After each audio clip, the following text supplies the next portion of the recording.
You have no idea who you're messing with. Those words echoed in my mind as I stood on my own driveway, staring at the woman who had just crossed the line. It was 3 a.m., and there she was, Brenda Peterson, the HOA president, standing at the edge of my property with her phone raised high. "I'm calling the cops on you," she yelled. "You're refusing to give me free gas." I could feel my blood start to boil. I was just minding my own business, trying to enjoy a quiet evening at home, and now this woman, who had been nothing but a thorn in my side for months, was dragging the police into this nonsense.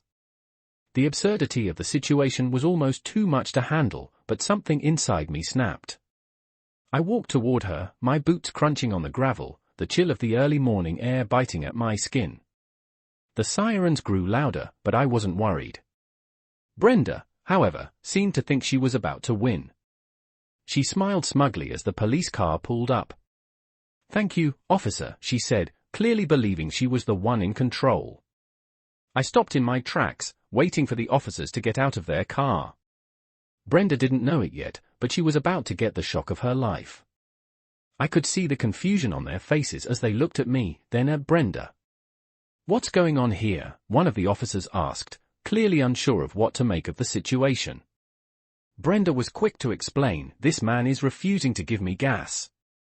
I couldn't help but shake my head. "Is that really what you called the police for?" I asked, my voice calm but firm.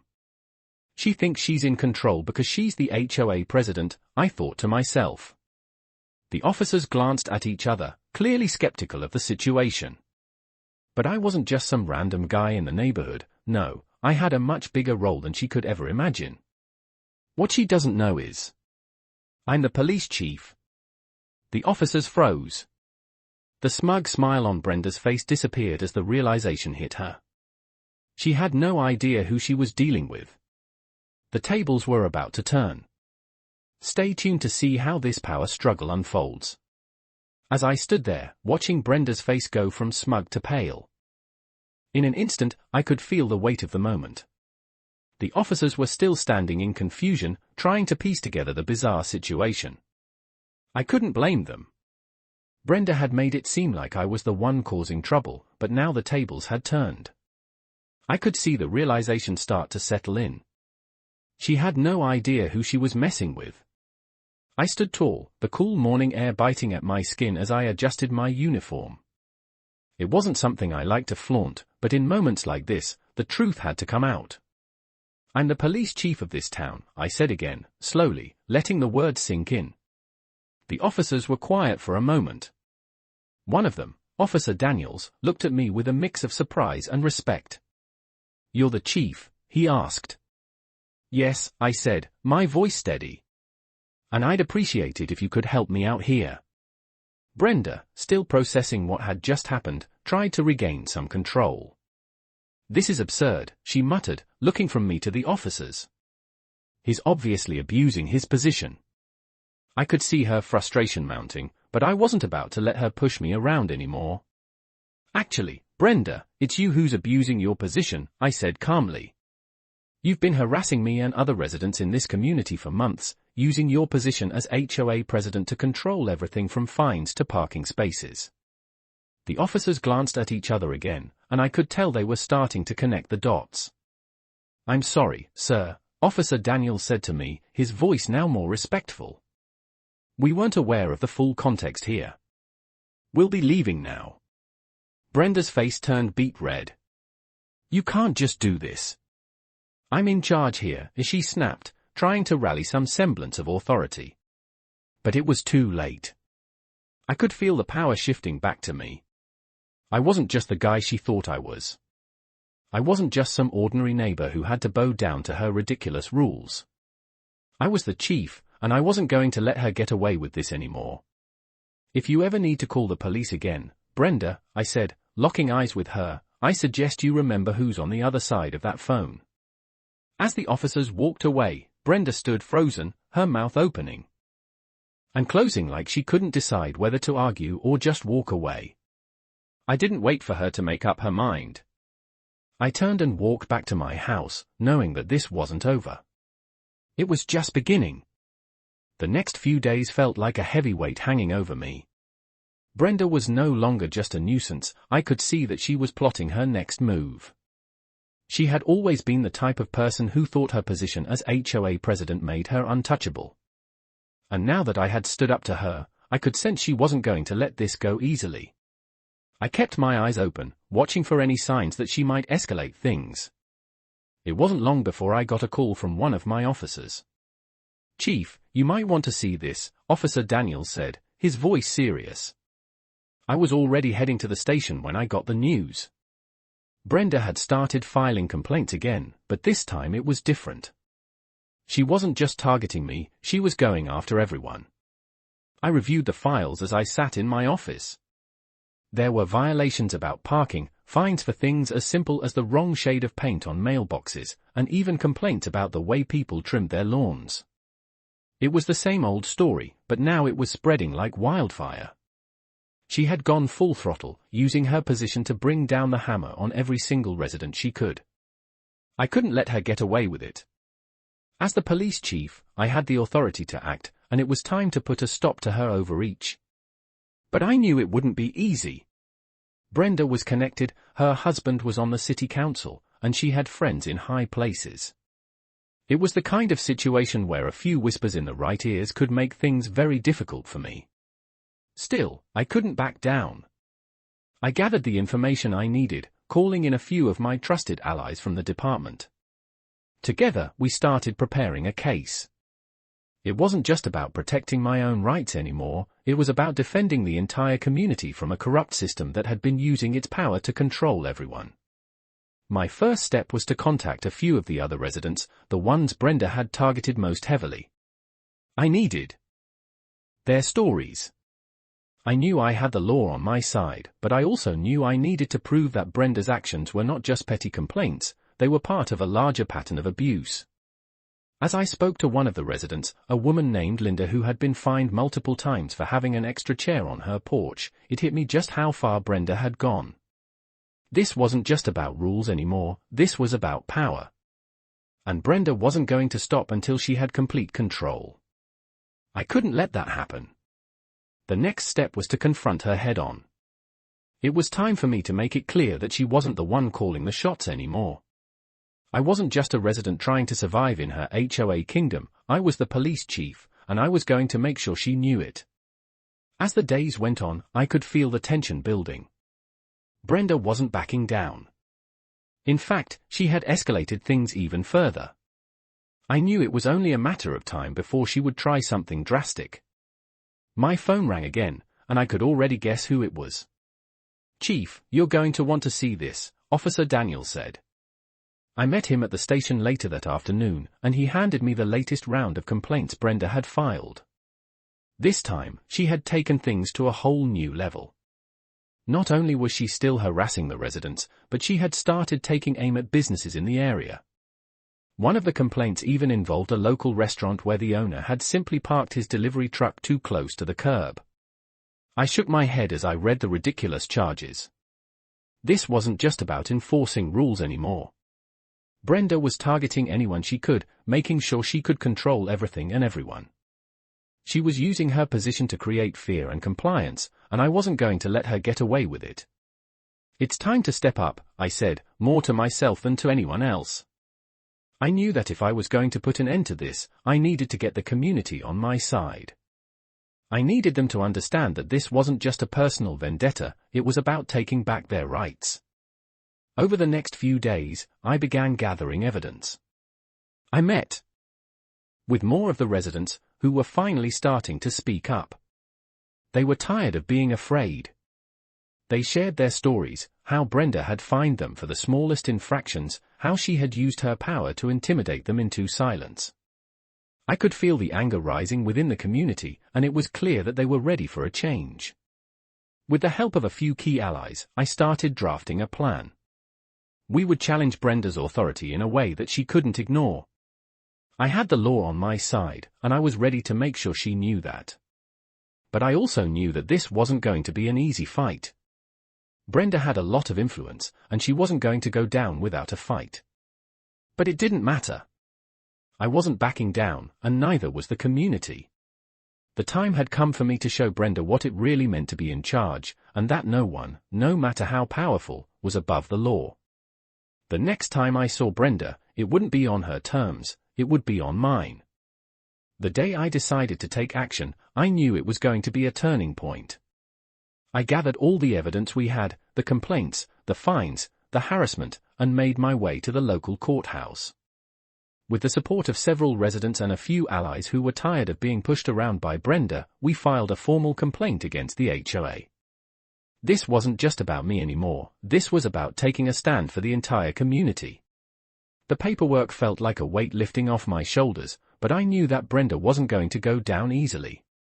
She had power and influence, and I had no illusions about how much she could fight back. But I was ready. I called a meeting with the other residents, explaining the steps we were going to take. They were all on board, more than ever before. We were going to hold Brenda accountable, not just for the petty fines, but for using her position to bully and control everyone around her. The next day, I reached out to the local news station. I didn't want to make this public too soon, but it was clear that the more people knew about Brenda's actions, the harder it would be for her to continue. The story began to spread. Neighbors who had been too afraid to speak up started coming forward, sharing their experiences. Slowly but surely, the walls Brenda had built around herself began to crumble. I could feel the tide turning. I knew the legal battle would take time, but now it was a matter of principle. No one should be able to abuse their power like this, especially not someone who was supposed to be looking out for the community. A few weeks later, Brenda called me, her tone much less confident than before. She demanded to meet. I agreed, knowing this was the moment I had been waiting for. As I walked into the meeting, I could sense the change in her.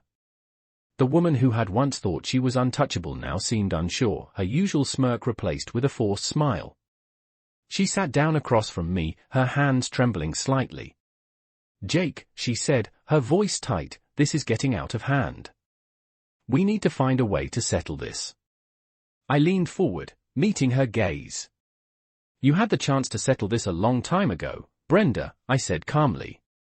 "But now, it's too late." The power had shifted. She wasn't in control anymore. I wasn't just defending my rights or the rights of the residents. I was making a statement that no one, not even the head of the HOA, was above the law. This was my community, and I was going to make sure it stayed that way. Brenda's face grew even more tense as she sat across from me, her fingers tapping nervously on the table. She wasn't used to being challenged like this, and it was clear that she didn't know how to handle it. For the first time, I saw the cracks in her facade. She tried to maintain her usual confidence, but I could hear the uncertainty in her voice. "Jake," she began, her words slow, "I don't think you understand what this could mean. We could lose everything, both of us." I leaned back in my chair, letting her words hang in the air for a moment. She thought she could scare me. She thought she could use her position to make people back down, but that was before she realized who she was up against. "Brenda," I said calmly, "you had a choice.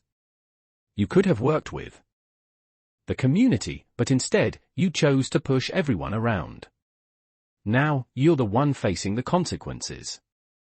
I could see her eyes shift. She wasn't used to being the one on the defensive. She'd spent years manipulating people, but now she was the one being manipulated by the truth. "I've already spoken to my attorney," I continued, "and we've got everything we need to take this further. If you want to keep your position, you're going to have to make things right." Her face paled, and I could tell she was weighing her options. She was used to winning, but this time, she was up against something bigger than her. The more we spoke, the more I realized she wasn't ready to back down. But neither was I. I wasn't going to let her get away with ruining this community any longer. "This isn't just about power or control anymore, Brenda," I said, my voice firm. "This is about doing what's right." She opened her mouth to respond, but I cut her off. "And you know what? I think you already know that." The silence between us was thick. She knew she was cornered. It was only a matter of time before the truth came out, and I was going to make sure of it. As we sat there, neither of us moving, I could feel the shift in the air. Brenda was no longer the one in control. The community was finally going to get the justice it deserved. And I was going to be the one to make sure that justice was served. The days following that meeting felt like a waiting game. I had made my position clear to Brenda, but I knew she wasn't going to fold easily. She'd been in charge for too long, and someone like her wasn't going to back down without a fight. But I had the community behind me, and more importantly, I had the law on my side. The next week, I received a call from my attorney. "Jake, it's time to move forward. We have enough evidence now to challenge Brenda's authority in court." My heart raced. I knew it was time to make things official. I scheduled a meeting with the residents who had supported me, and we went over the next steps. We were going to take the fight to court, and we were going to expose everything. It wasn't just about Brenda anymore. It was about the entire HOA system, about people who used their power to oppress others, about the abuse of authority that had been happening in the neighborhood for years. As we prepared the case, I could feel the momentum building. The support from the community was overwhelming. They were tired of being pushed around, tired of the intimidation, and ready for change. It was incredible to see so many people coming together, standing up for what was right. Then, one afternoon, I got an unexpected visitor. It was Brenda. She was standing at my door, looking different from the last time I saw her. The confidence was gone. Instead, there was a sense of desperation in her eyes. "Jake," she said, her voice low, "I've made a mistake. I'm sorry for everything." I stood there for a moment, unsure of what to say. This wasn't the same woman who had once tried to control everything with a smile and a clipboard. "It's too late for apologies, Brenda," I finally said. "You had your chance to make things right, but you chose to push too far. Now you're going to have to face the consequences." She seemed to shrink at my words, her posture sagging. "Please, Jake," she pleaded, "I can't lose everything. I've worked so hard for this." I took a deep breath. "Brenda, this isn't just about you. It's about everyone you've hurt, everyone you've taken advantage of. You can't keep using people for your own gain. It ends now." She stood there, silent, her face a mix of anger and fear. I could tell she wasn't ready to give up, but I wasn't going to back down either. The legal battle was about to begin, and I knew it was going to be a fight. But this time, I wasn't alone. The whole community was with me, and together we were going to make sure Brenda's reign of terror came to an end. The weeks leading up to the court hearing felt like a blur. Every day, I worked with my attorney, going through the evidence, preparing the case, and ensuring everything was in place. The residents who had stood by me were gathering their testimonies, sharing their stories, and building a strong case against Brenda. I could feel the anticipation building in the community. This was more than just about one person, it was about standing up against abuse, against the misuse of power. The day of the hearing finally arrived, and I walked into the courthouse with a sense of calm resolve. I knew this was going to be a long process, but I was ready. As I walked into the courtroom, I could see Brenda sitting at the plaintiff's table, her face tight with frustration. She had her attorney by her side, but there was no longer the same confidence in her posture. The room was filled with tension as the judge entered. He looked at both sides and then addressed us.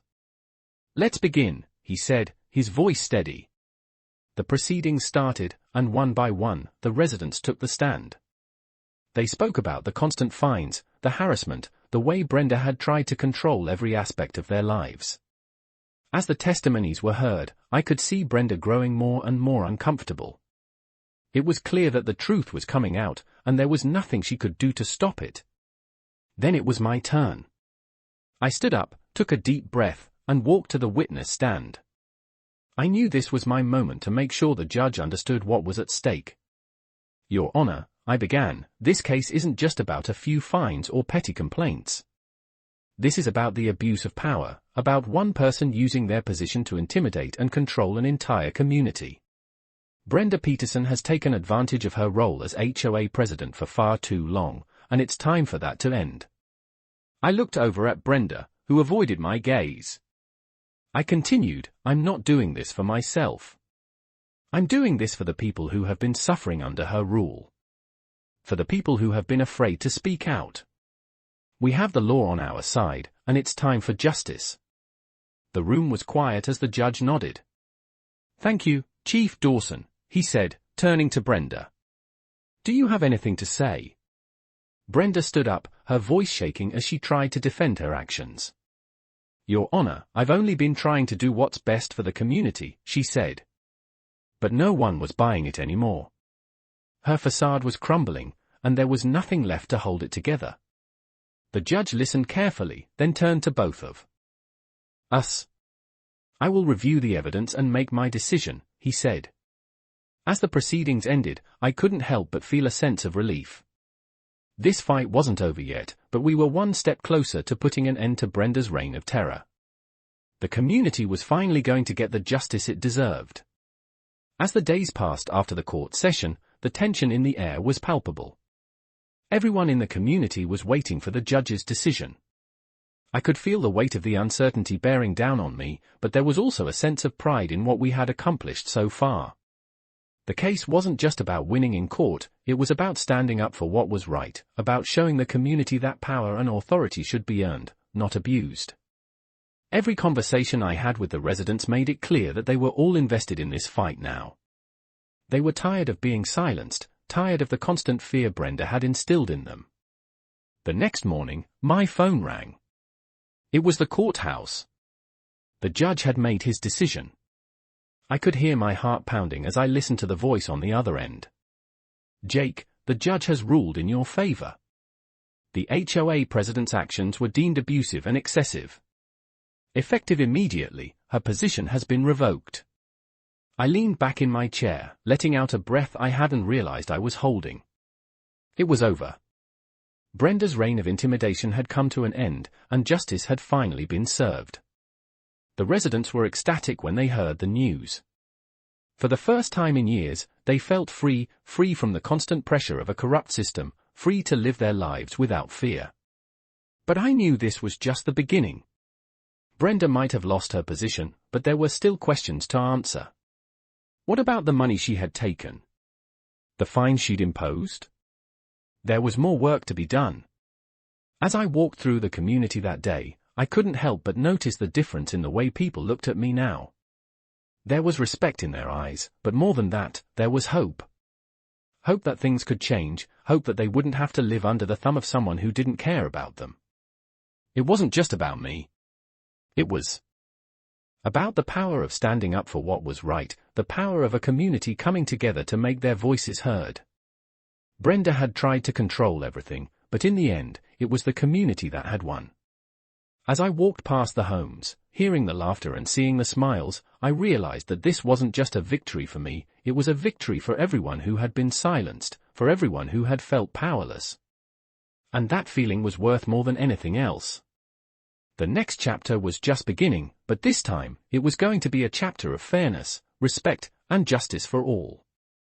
After the ruling, things began to settle down, but I knew the real work was still ahead.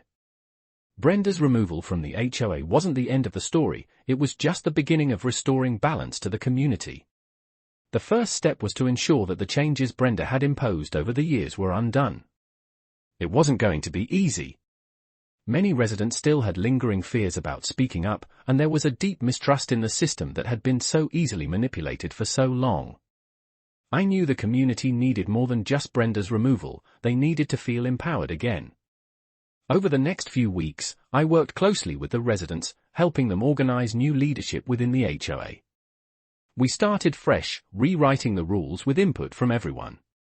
This time, there would be transparency. There would be checks and balances. No one would have the kind of unchecked power that Brenda had held. It wasn't just about fixing the HOA, it was about rebuilding trust. The process wasn't without its challenges. Some residents were still wary, unsure if the change was real or just another cycle that would repeat itself. But with each meeting, with each new step forward, I saw the change. People began to speak up, share their ideas, and take ownership of the community. As we implemented new policies, the atmosphere around here started to shift. The once quiet, divided neighborhood began to feel alive with energy and collaboration. I was proud of the work we were doing, but I knew there was always more to be done. One evening, after a long day of meetings, I walked through the neighborhood. I watched the kids playing in the street, the families sitting together on their porches, and I realized how far we'd come. We had built something real here. Something that couldn't be torn down by one person's abuse of power. As I looked around, I felt a sense of peace. For the first time in a long time, I knew the community was in a better place, and I was honored to have been a part of that change. But I also knew that this victory was just the beginning. There would always be challenges ahead, but we had proven something powerful, that when people stand together, they can reclaim their community and protect what matters most. As the community began to find its new rhythm, a sense of normalcy returned to our lives. The tension that had gripped us for so long started to fade, replaced by an unspoken understanding that we had fought for something bigger than ourselves. But just as we were settling into this new era, something unexpected happened. One afternoon, as I was walking through the neighborhood, I received a call from the local newspaper. "Jake," the reporter said, "we've been following the case with Brenda, and we've got some interesting news. We've just uncovered new documents that show her involvement in some other questionable activities during her time as HOA president." My heart sank as I listened. I had thought the case was closed, that we had put everything behind us. But now, it seemed there was more to uncover. Over the next few days, more details came to light. Brenda had been involved in diverting HOA funds for personal use, manipulating legal contracts, and even working behind the scenes to force residents into unnecessary fines and fees. The revelations were staggering. The community, once again, found itself on the edge of a new battle. But this time, we were ready. We weren't just fighting against one person anymore, we were fighting to ensure this kind of corruption never happened again. The articles ran in the newspaper, spreading throughout the town, and the support from the community was overwhelming. People who had once been afraid to speak up were now coming forward with their stories, adding more weight to the case. It was clear that Brenda had used her position for personal gain for years, and now the truth was finally catching up to her. As I sat with my attorney, reviewing the new evidence, I felt a renewed sense of purpose. This wasn't just about exposing Brenda anymore. It was about making sure that no one would ever have the power to manipulate an entire community like she had. The wheels of justice were starting to turn again, and I was going to make sure they turned in the right direction. Brenda had thought she could control everything, but she hadn't counted on the strength of a community that was united and determined to protect what was theirs. The legal process was slow, but it was moving forward, and I knew that we were one step closer to putting an end to her reign of terror once and for all. The fight wasn't over yet, but this time, I was confident we would win. As the legal battle against Brenda continued to unfold, the weight of it all began to feel like a distant memory. The more time passed, the clearer it became that this was bigger than just a personal conflict. It was about ensuring accountability, about showing the community that they could take a stand against those who abused power. One morning, as I sat in my office reviewing the new evidence, I got a call that would change everything. It was the district attorney. "Jake," he said, "we've gone through the new documents, and it's worse than we thought. We're bringing formal charges against Brenda. This is going to go public, and we need your support." I felt a mix of relief and anxiety. The truth was finally coming to light, but I knew the community wasn't out of the woods just yet. It wasn't going to be an easy fight. Brenda had resources, and there were always people willing to protect their own. The news broke the next day. The story spread like wildfire, and within hours, the town was buzzing. Brenda's actions, her misuse of funds, and her manipulation of the HOA were now common knowledge. People were angry, and they had every right to be. What had once been a small issue between a few residents and an overreaching HOA president had now turned into a full-blown scandal. I made my way to the community center later that afternoon, where we had gathered for a meeting. The room was filled with familiar faces, people I had known for years, people who had suffered under Brenda's rule. They looked at me with a mix of hope and determination. They were ready for change, but they needed leadership. "We've taken the first step," I said to the group. "But we're not done yet. This is bigger than any one person, and we all have a part to play in making sure something like this never happens again." The room erupted in applause. It was clear that we had already won, but there was still much work to be done. As the days passed, the charges against Brenda mounted. The community rallied around the cause, and for the first time in a long time, there was a sense of unity and pride in the air. Brenda was no longer in control, and the community was finally beginning to heal from the damage she had caused. But the journey wasn't over yet. As the trial approached, I knew we had to remain vigilant. We had already seen how far Brenda was willing to go to protect her power, and I was determined not to let her get away with it again.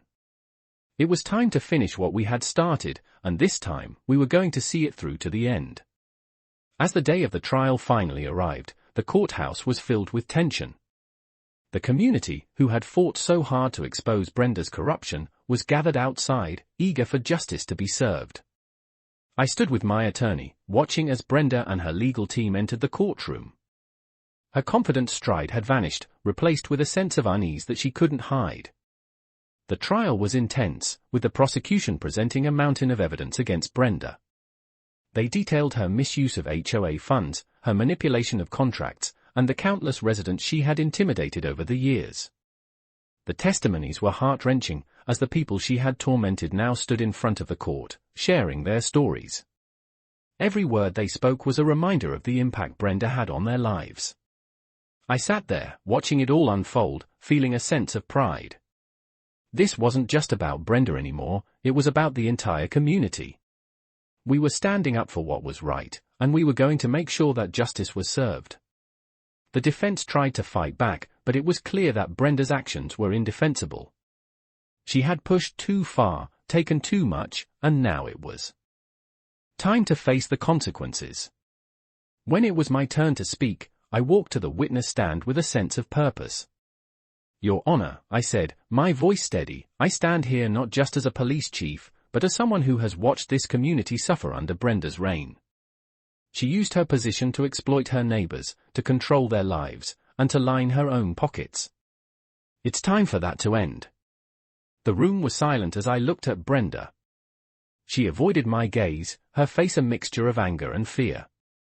"This is bigger than just one person," I continued. "This is about restoring trust in our community, about ensuring that no one ever has the power to abuse their position like this again." The judge listened carefully, nodding as I spoke. The weight of the moment wasn't lost on me. The verdict came later that afternoon. The judge found Brenda guilty of all charges. Her position as HOA president was permanently revoked, and she was ordered to pay restitution to the community. It felt like a weight had been lifted. The community had won. As I left the courthouse, I was greeted by the residents who had supported me through it all. Their smiles said everything. This wasn't just my victory, it was theirs. They had stood up for themselves, for each other, and together, they had reclaimed their community. The victory wasn't just in the courtroom, it was in the newfound sense of unity and strength that filled the air. Brenda had lost, but the community had found its voice.